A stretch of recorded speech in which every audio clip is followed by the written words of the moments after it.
হযরত শাহজালাল আন্তর্জাতিক বিমানবন্দরে চোরাচালানের সময় ঈগল পাখি উদ্ধার।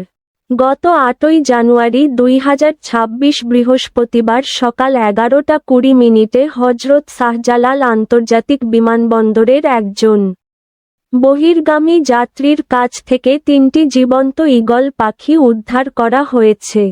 কাতার এয়ারওয়েজের বহির্গামী ফ্লাইটের ওই যাত্রীর চেক ইন চলাকালে এয়ারলাইন্স কর্তৃপক্ষের সন্দেহের ভিত্তিতে তল্লাশি চালানো হলে লাগেজের ভেতর থেকে উক্ত ঈগল পাখি শনাক্ত করা হয়। উল্লেখ্য যে, পাখিগুলোকে অবৈধভাবে চোরাচালানের উদ্দেশ্যে লাগেজের অভ্যন্তরে লুকিয়ে বিশেষ উপায়ে বিমানবন্দরে আনা হয়। ঘটনাটি তাৎক্ষণিকভাবে অ্যাভিয়েশন সিকিউরিটি বিভাগকে জানানো হলে যাত্রীর পাসপোর্ট সহ পাখিগুলো জব্দ করা হয়।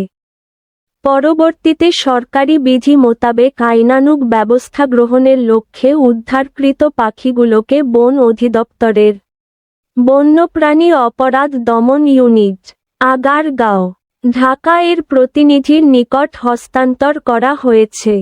বন্যপ্রাণী সংরক্ষণ আইন অনুযায়ী বিষয়টি পরবর্তী আইনগত ব্যবস্থা গ্রহণের জন্য তদন্তাধীন রয়েছে।